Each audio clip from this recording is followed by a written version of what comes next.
নমস্কার বন্ধুরা, আজকে বানিয়েছি চিকেন রেজালা, সেটাই তোমাদের সাথে শেয়ার করতে চলে এলাম। দেখো আমি কিভাবে চিকেন রেজালা বাড়িতে বানিয়েছি। কি কি ব্যবহার করেছি প্রথমে বলে নিই।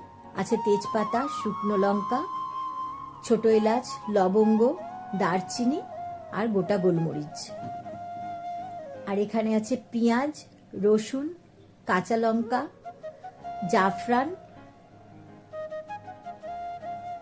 আর আছে আদা বাটা, গোলমরিচের গুঁড়ো, একটু ভাঙা কাজু আর একটু পোস্ত, আর আছে কয়েকটা মাখানা। আর রেখেছি টক দই, এটাকে ভালো করে ফেটিয়ে রেখে দিয়েছি। আর সাথে আছে একটু ঘি। দেখো বন্ধুরা, এবার আমি চিকেনটা ভালো করে ধুয়ে রেখেছিলাম।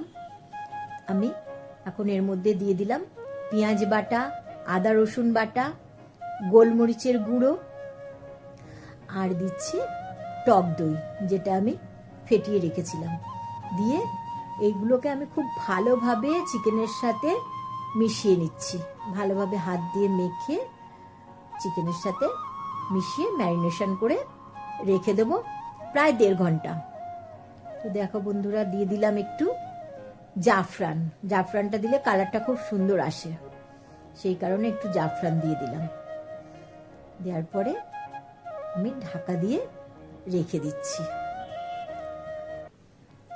এবার কড়াইতে দিয়ে দিলাম তেল, তার সাথে দিলাম একটু অল্প ঘি, দিয়ে তেল আর ঘিটা মিশিয়ে নিলাম।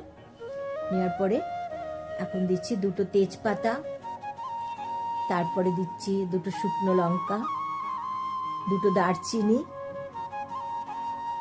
ছোট এলাচ, লবঙ্গ, আর দিচ্ছি গোটা গোলমরিচ আর একটু জয়িত্রীর ফুল। বড় এলাচ একটা দিলে ভালো হতো, কিন্তু আমার কাছে বড় এলাচটা শেষ হয়ে গেছে, সেই জন্য আমি দিতে পারলাম না। তো এখন দিচ্ছি চিকেনগুলো। দেখো চিকেনগুলো আমি কড়ার মধ্যে দিয়ে দিচ্ছি। দিয়ে আমি এটাকে একটু ভালো করে নাড়াচাড়া করে মিশিয়ে নিচ্ছি।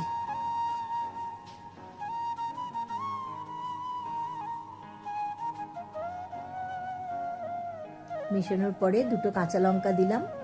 কাঁচা লঙ্কাটা দিলে ভালো গন্ধটা আসবে, আমার ভালো লাগে, সেই জন্য আমি দিলাম। এবার দিয়ে দিচ্ছি ওই যে ম্যারিনেশন করে রেখেছিলাম, সেই বাকি যে গ্রেভিটা ছিল সেটাও আমি কড়ার মধ্যে বাটিটা পরিষ্কার করে দিয়ে দিলাম। দিয়ে একটু ঢাকা দিয়ে দিলাম। কিছুক্ষণ পর খুলে দেখছি একটু চিকেনটা কিরকম নরম হয়েছে। তো দেখো বন্ধুরা, চিকেনটা খুব ভালোভাবে নরম হয়ে গেছে। তো এখন আমি দিয়ে দিলাম কাজু পোস্ত বাটা, যেটা দেখিয়েছিলাম আগে বেটে রেখেছিলাম, ওটা আমি এটার সঙ্গে দিয়ে দিলাম।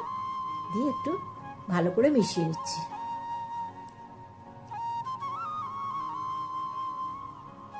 নিয়ে একটু ঢাকা দিয়ে দিলাম। 5 মিনিট পর খুললাম। খোলার পরে একটু মাখানা দিয়ে দিলাম, কয়েকটা মাখানা দিয়ে দিলাম। যেহেতু মাখানাটা বাড়িতে ছিল তাই দিলাম, সবসময় আমি দিই না। আর দিয়ে দিলাম রোজ ওয়াটার আর কেওড়ার জল, 2টো মিক্সড করে একসাথে দিয়ে আমি চিকেনটা ভালো করে মিশিয়ে নিয়ে একটু ঢাকা দিয়ে দিলাম। ব্যাস, রেডি হয়ে গেল চিকেন রেজালা। বন্ধুরা, তোমরা কিন্তু একদিন আমার মতো করে বাড়িতে বানিয়ে দেখো তো, আর আমাকে জানিও কিন্তু কেমন খেতে হয়েছিল।